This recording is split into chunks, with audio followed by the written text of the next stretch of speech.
Hi, everyone. My name is Mackenzie Zajan. I'm the owner and founder of Nutritionist.com. And today we are gathering to talk about how to bring more joy back to eating, or how to eat with more joy. And today I will be talking with you about the 3 robbers of joy, as well as the 3 pathways to joy, and then the 3 allies of joy. You'll also want to stay towards the very end when I'll be talking about how to cultivate more joy into our lives, especially around this tough topic of food and our body. So you want to stay till the very end when I'll be giving some tips and tools on that. So today I invite you to just get comfortable. We'll be spending about, maybe 15, 20 minutes where I will be just teaching and discussing this topic. And then I'll be leaving about 15, maybe 10, 15 minutes at the end for your questions. Now, you'll want to log in at that box that's below this video of me.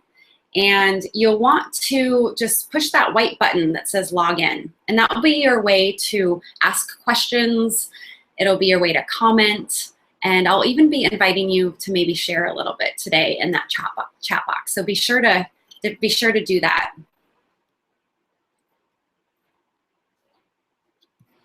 All right, I just want to make sure that we're going live, okay?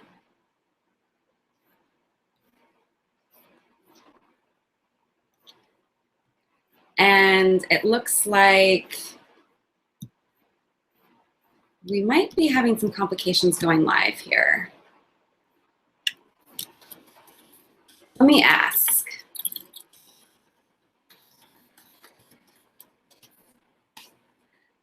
Okay, good. Sounds like people can see me. All right, wonderful. So we want to talk about this topic of joy in eating. So I want you, to know first before we dive into this that, I thought I was somebody who didn't really deserve joy. Especially when it came to food and body. I thought maybe I was somebody who just couldn't feel joy. I was one of those people.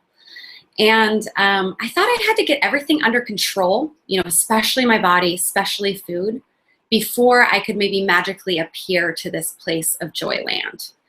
And when we think of that mindset, that mindset, really what that means is I felt like I had to suffer in order to feel more joy.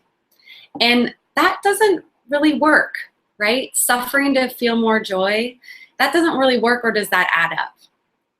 And so I want to share with you today what does add up and what does work and what's worked for me and what has worked for the women that I work with. So I'm excited to share those things with you today. And if you're really suffering around food, if you're in the food and body struggle, my heart goes out to you. And if you feel like you're one of those people that's never going to find joy with food or joy in general, my heart also goes out to you. And I'm so glad that you're here today. So what I would like to do is just center ourselves. I'd like, if you're comfortable, just maybe closing your eyes. We're just going to be here for 1 minute. And taking 8 really nice, big, deep breaths.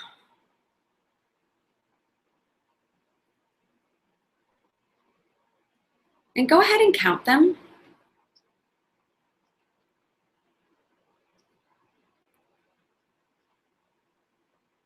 And let the breaths get fuller.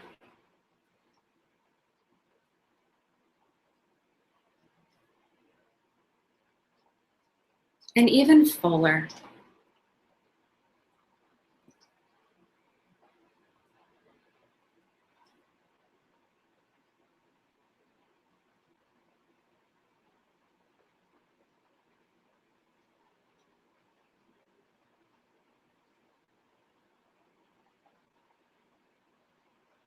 Good. Maybe one more nice big inhale.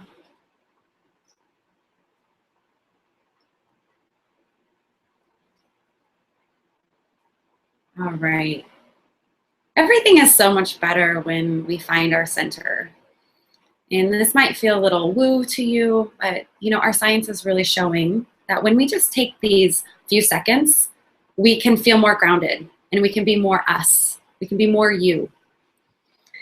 All right, so now that we have our sensor, I'd like to dive into this topic of joy. I want you to think of a time when you have felt joy. So maybe even closing your eyes again or not. But let this memory of joy come back to you.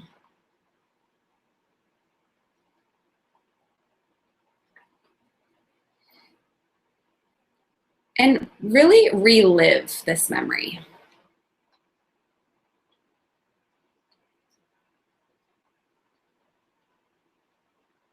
And let the joy come in. Relive the joy.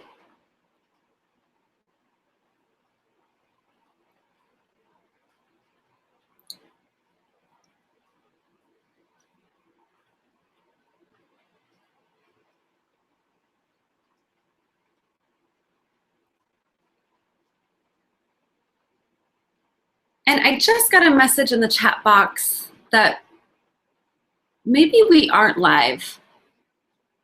You might have to refresh your video, Lisa. I hope that we are live and that you can hear me okay. Sounds like maybe some people are getting the old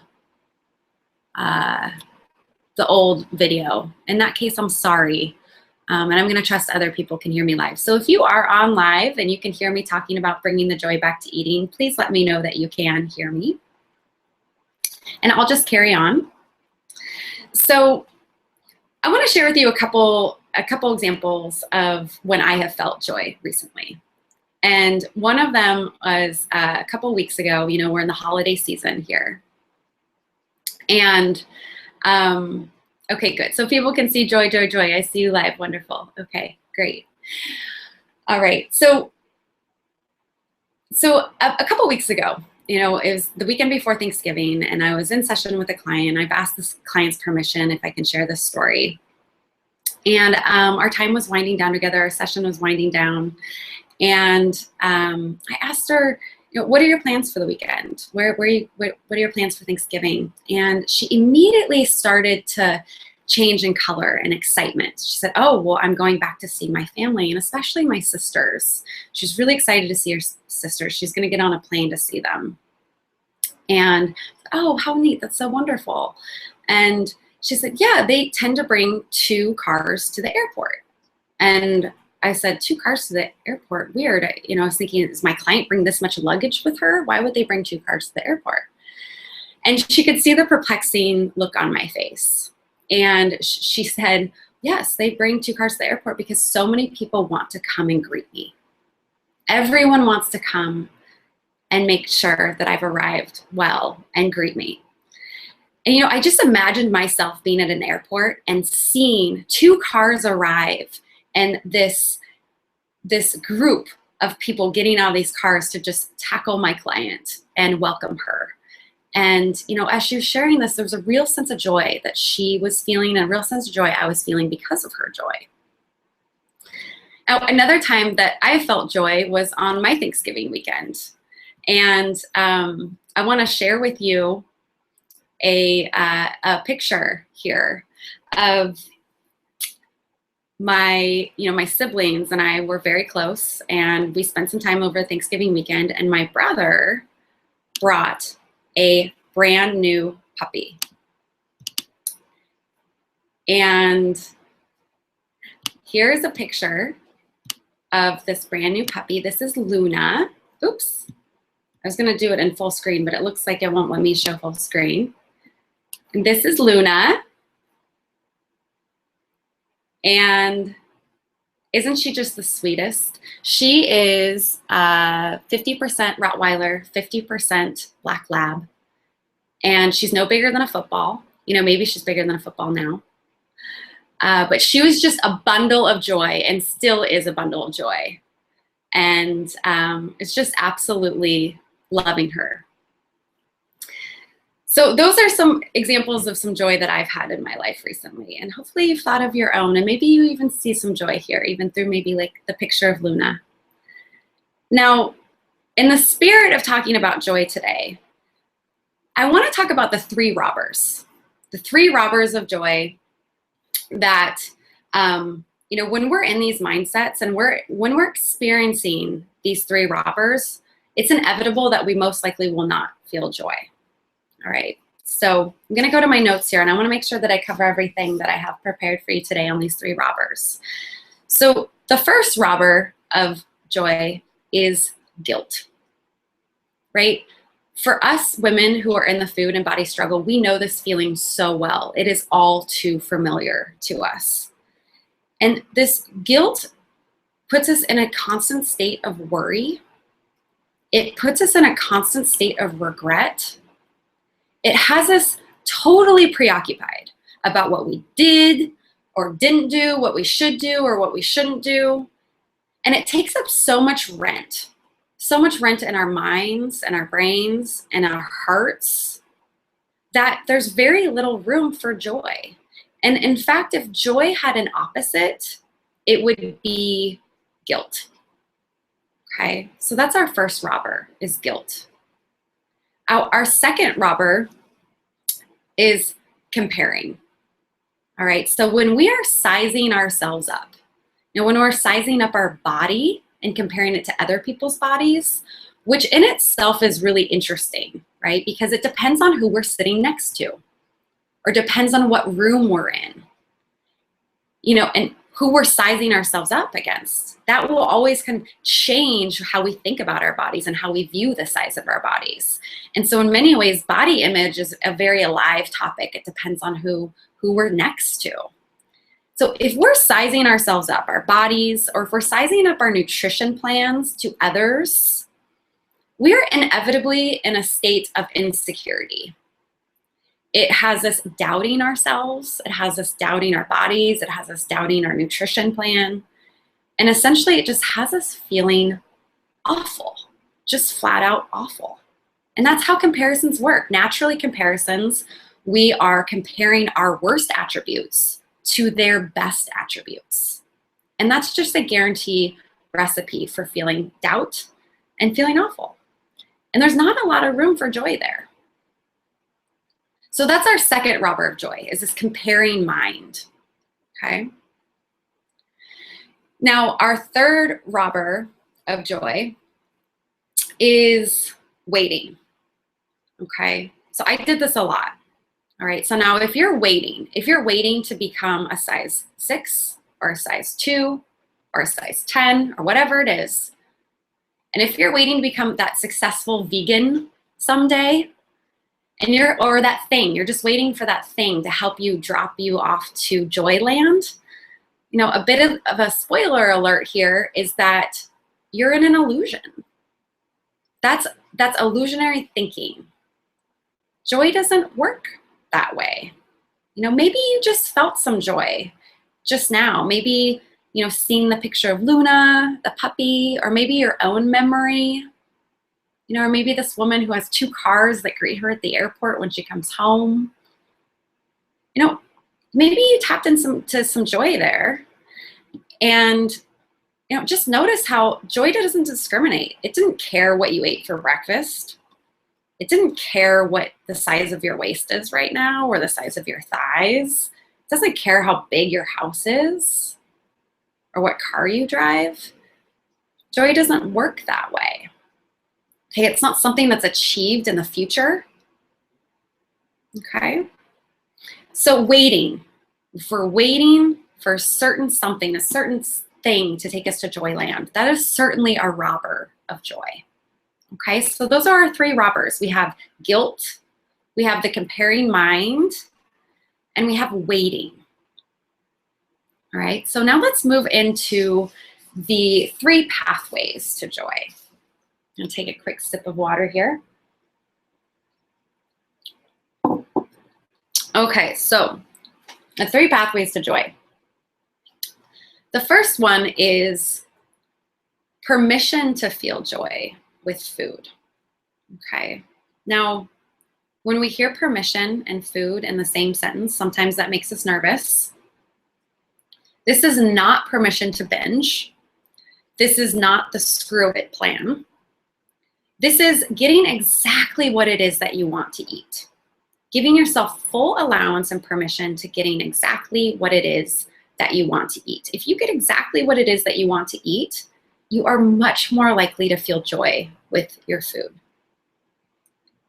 If you're in those rules about what you should eat, what you shouldn't eat, this is good food, this is bad food, that's just a platform for more guilt.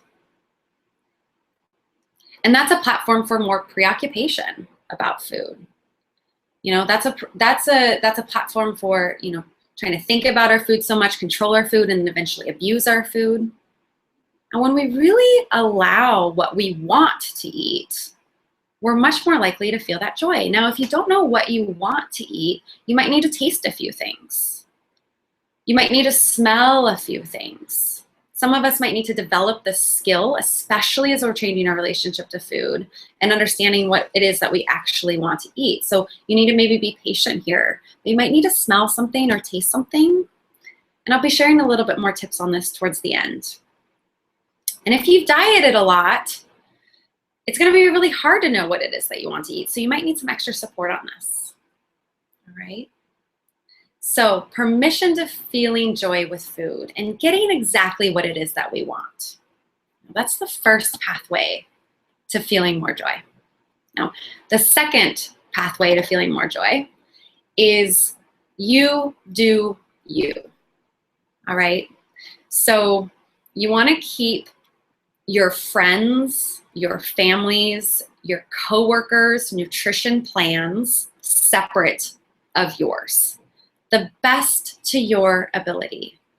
And you want to just trust and own what you are doing is yours. And you want to own what you're doing.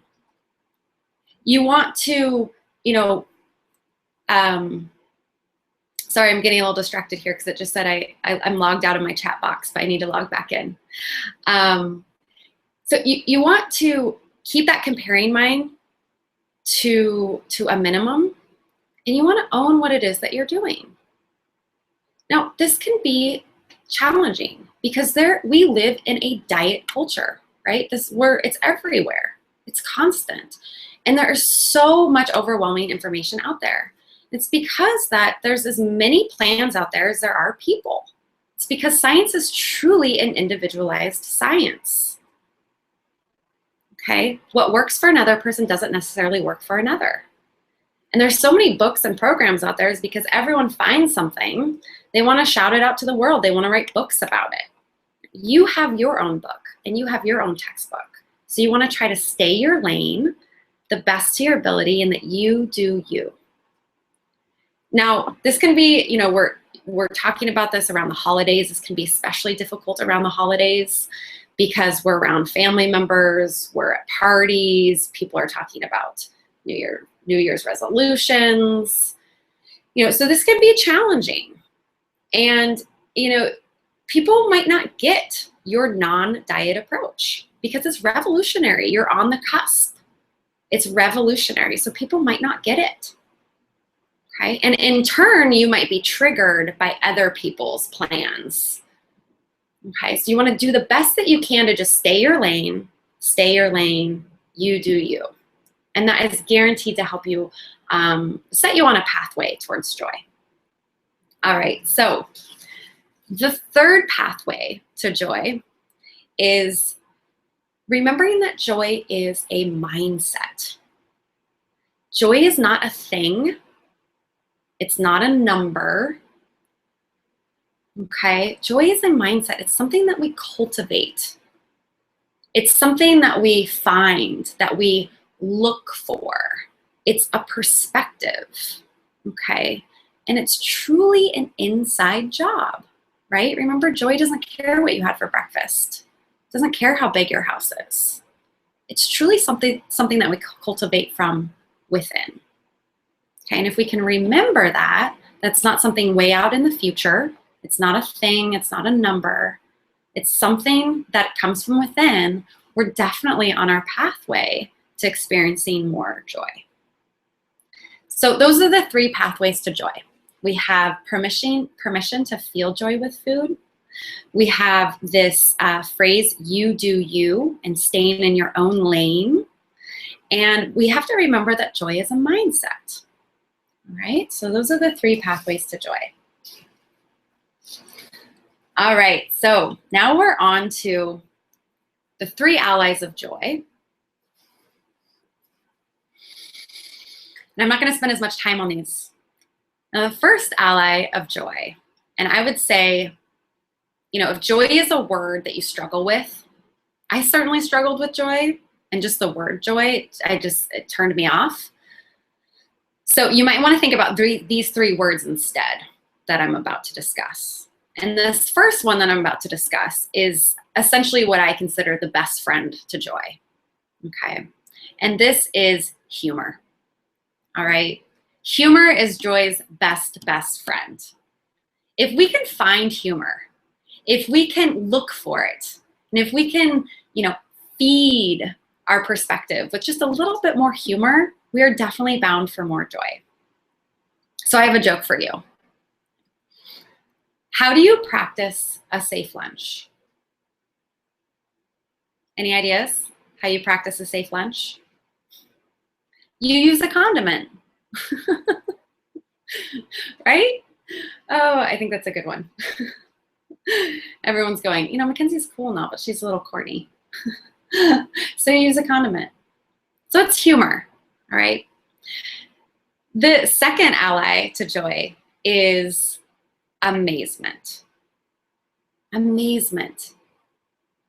If we can really be in awe of the things around us, okay?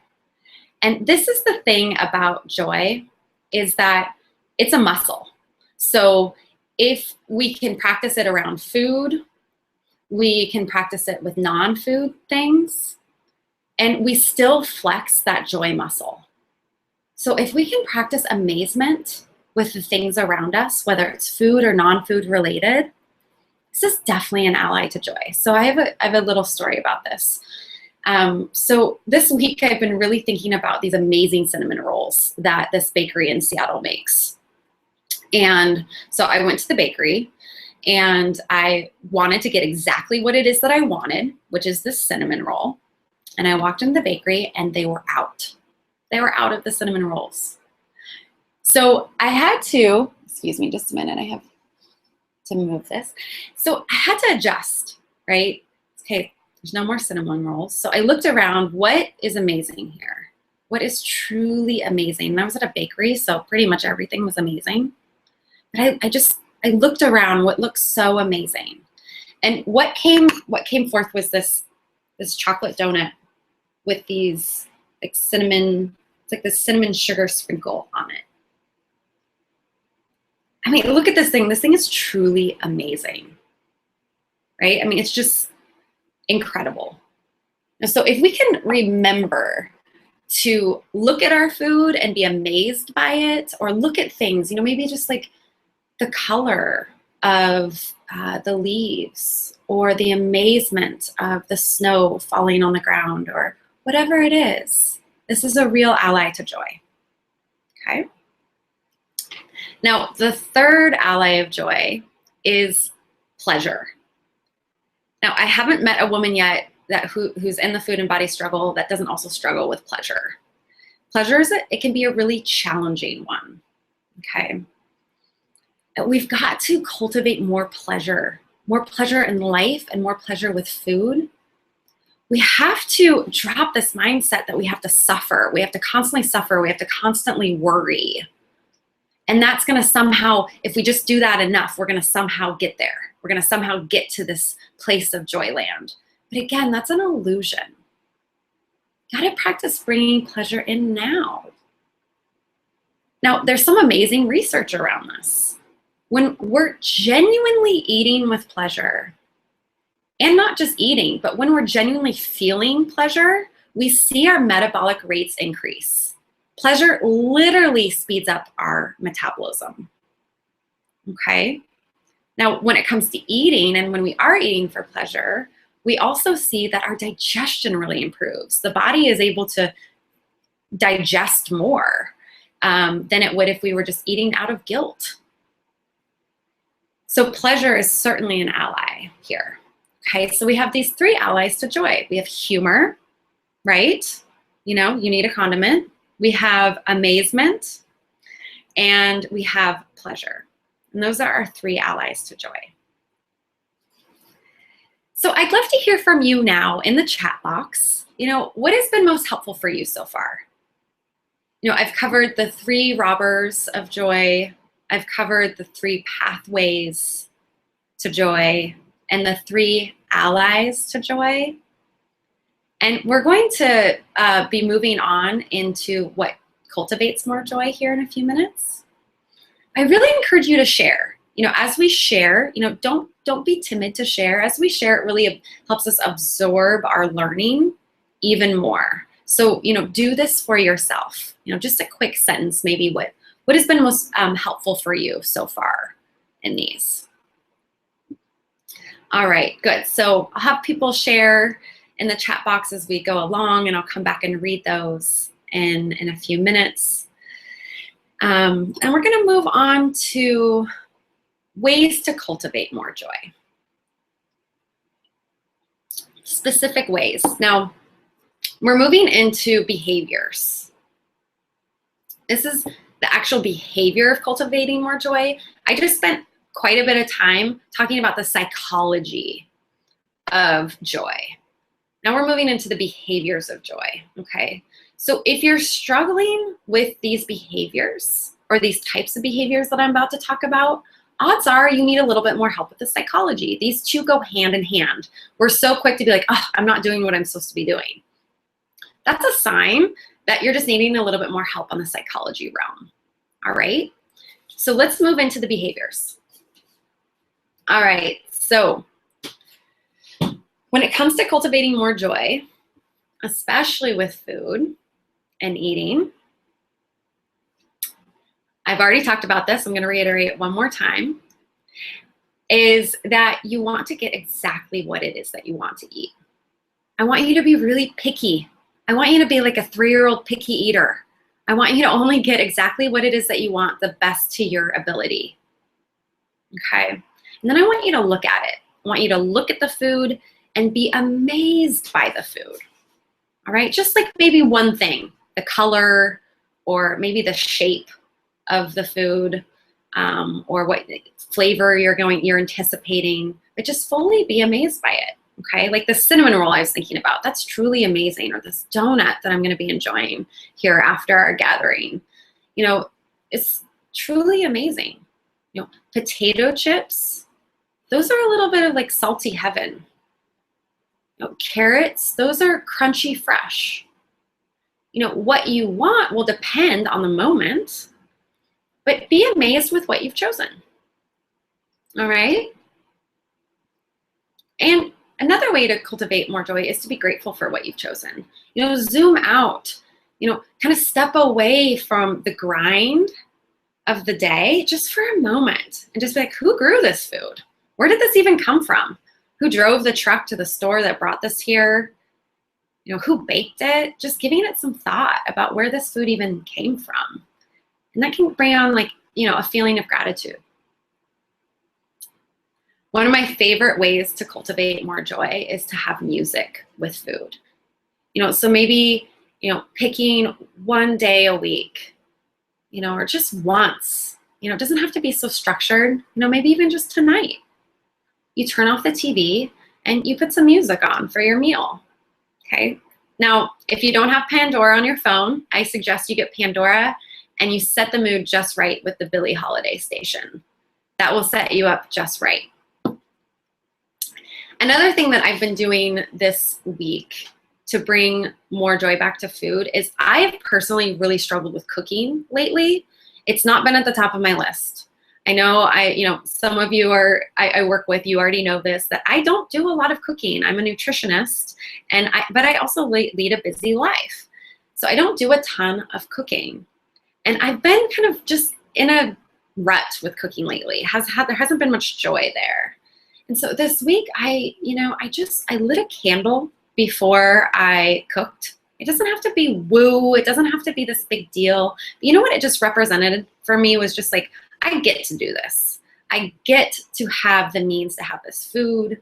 I have the means to cook this food. I get to do this. This is a real privilege. So just like kind of lit that candle as an honor and just to try to cultivate that mindset within. So if that resonates with you, I encourage you to try that too. Now, one thing you can do to cultivate more joy with food is you can think about how you would cultivate more joy with friends or your marriage or with partners. What would you do to create more joy in those relationships? Think about that. That's something that maybe you want to do with food. You know, one thing that I think of right away is I want to spend more quality time. You know, when I'm, want more joy in my marriage with Billy, I really crave quality time and that connection. So, you might want to spend more quality time with food. You might want to set the table, maybe like as if a guest was coming. And you maybe want to put flowers on the table. Maybe want to turn that music on or maybe light that candle and really create this quality time. Or go out to eat and really enjoy one of your favorite places. All right. So then finally it comes back to pleasure and cultivating more joy with food. We've got to be tasting our food. Now, all of these tips that I'm sharing, and especially this one around tasting our food, we don't want to be perfect at it. This isn't about being 100% amazing, joyful eater. This is about maybe picking one thing, one snack, one meal, maybe just one step where we can do a little bit more of this. This is not about perfection.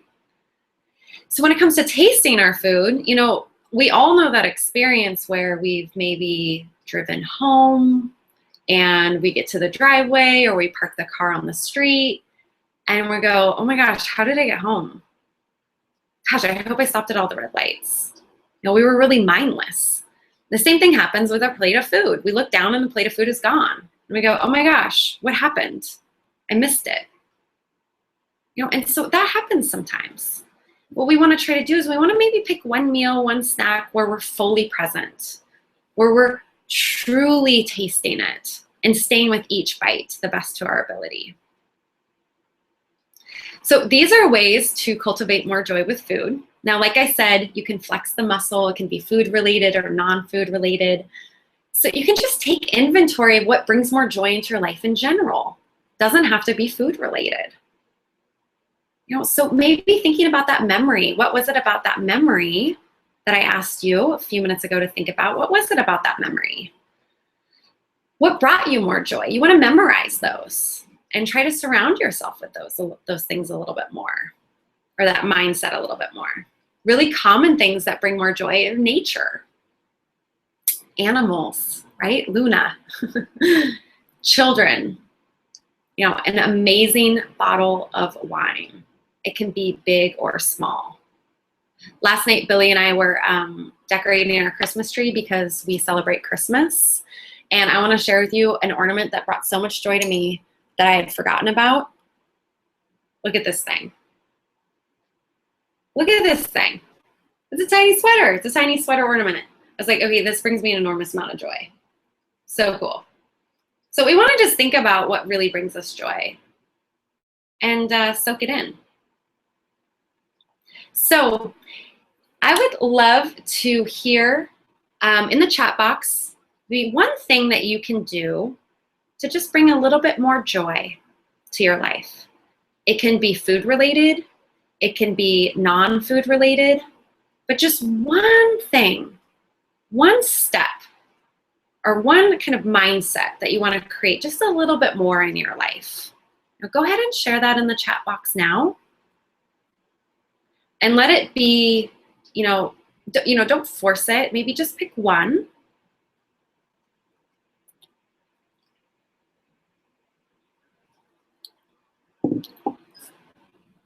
And again, as we share, we absorb our learning even more. So go ahead and share that one thing. And while you're doing that, I'm going to be reading a little bit of what's been most helpful to you in terms of the psychology piece. It sounds like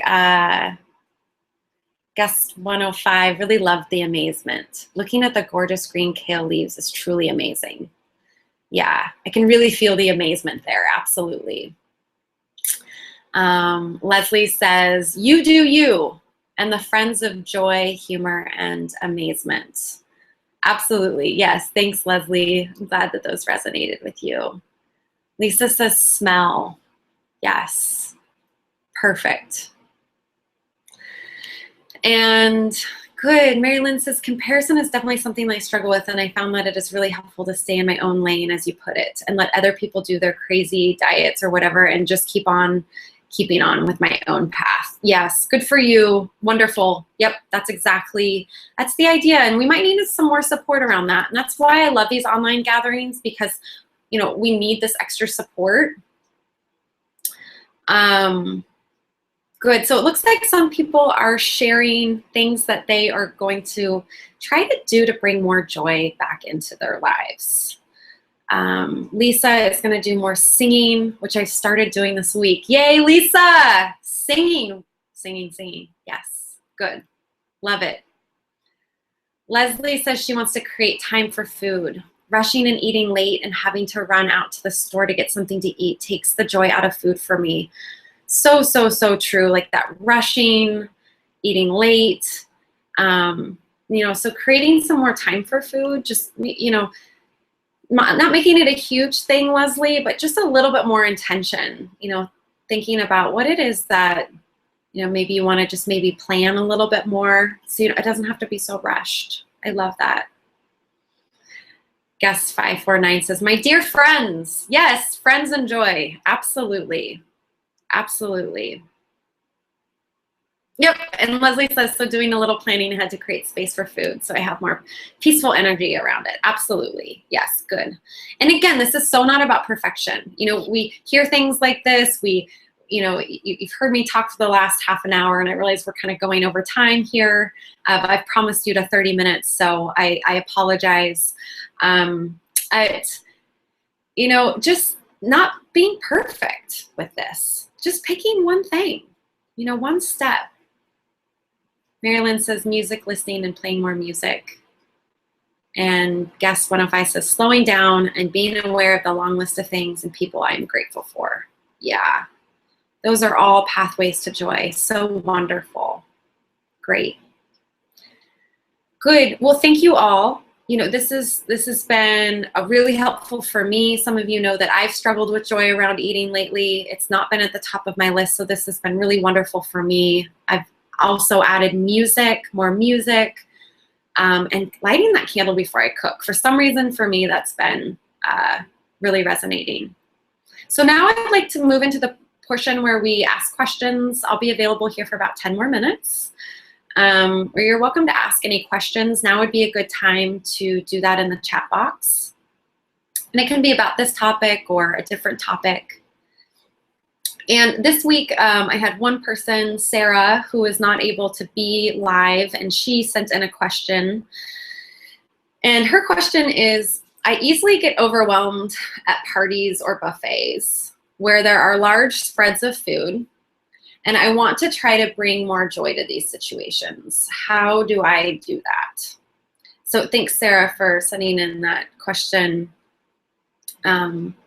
Sarah, what I would recommend is, first of all, just knowing that when we go to parties and when we're at buffets with this large spread of food, when we're working on a relationship to food and we're, you know, growing around a relationship to food, this can be one of the most triggering environments for us. And here we are in the holiday season. It's food galore. There's parties everywhere, right? So what I recommend in this situation is that you go in with the mindset that you're going to look at all of the food that is there. You know, maybe even bring some amazement if you can, of like, wow, look at this spread of food. Look at this, and look at this, and look at this, okay? You might need to ground yourself. You know, boy, I've been known to go to the bathroom just to go in there and have those 8 deep breaths and just ground myself. So you might need to do that, but you want to get, you want to get in a position where you can look at all of this food, take it in, and then you want to pick 3 things The 3 things that are speaking to you.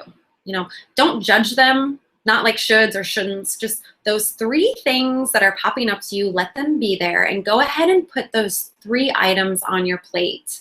You know, just smaller amounts, and go ahead and taste them. And just make sure that that's exactly what it is that you want. Okay, so go ahead and taste it. If that's what you want, go ahead and get more of it. If it's not what you want, look around for another thing that might be something more of what you want. Okay, so be picky, be intentional, and I recommend you start with 3. You want to just pick those 3 things and taste them. And really try to practice getting on your plate exactly what it is that you want. You know, we've all had that experience where we've just piled on our plate and then we taste it and it's not that good. But then, you know, we're in a social situation and we kind of just eat it anyways, because it's hard to eat mindfully in social situations. So you just want to spend that minute or 2 being really intentional about what you're going to put on your plate. So thanks, Sarah, for that question.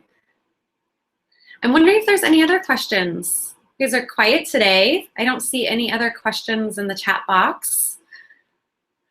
Wondering if there's any other things like around the holidays, or just how to maybe practice some of these things that we talked about.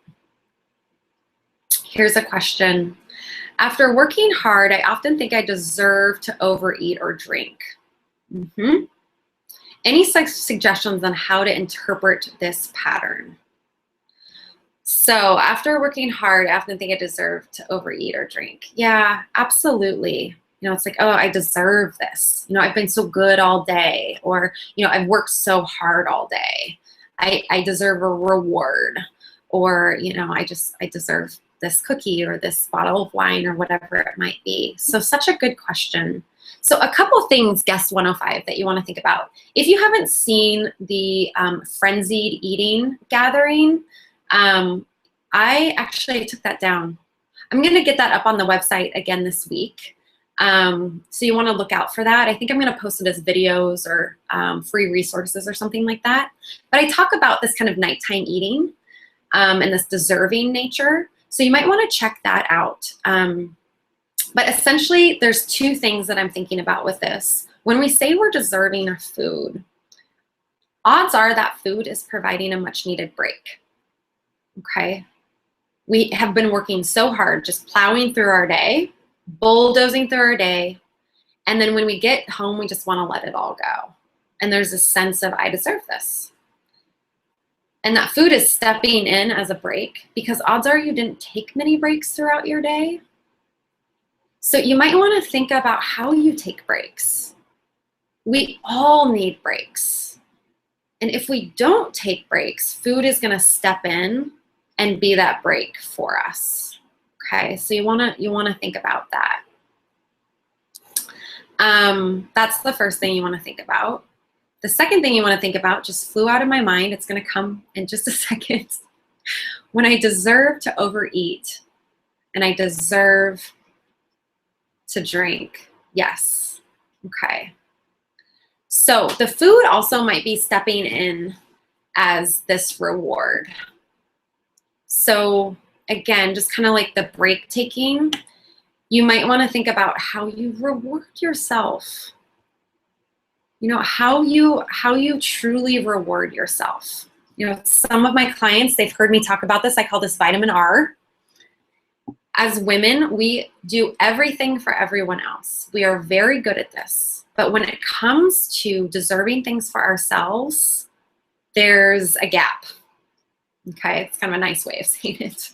There's a gap. And so working on your vitamin R and how you truly reward yourself, right? So you want to think about that. You want to think, how do you take breaks and how do you reward yourself for all them? It sounds like you're a really hard worker.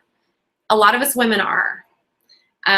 You know, I say to a lot of my clients, like, I want you on my team. I want you a worker on my team, because we're such hard workers and we kind of give away our needs for the needs of others.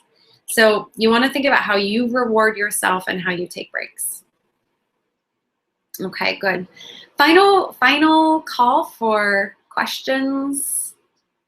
And it's been such a joy today. being on the call with you all, or the gathering with you all.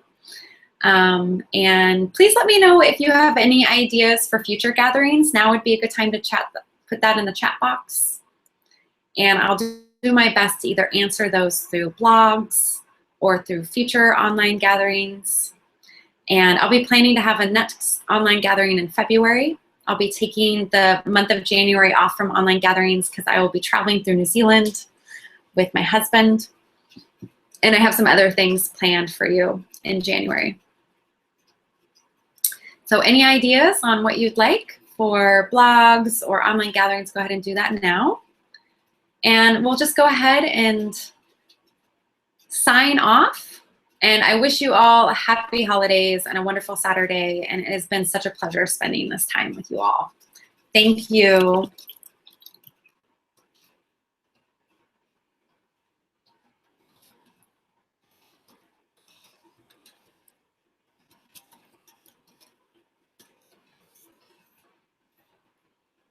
Bye-bye.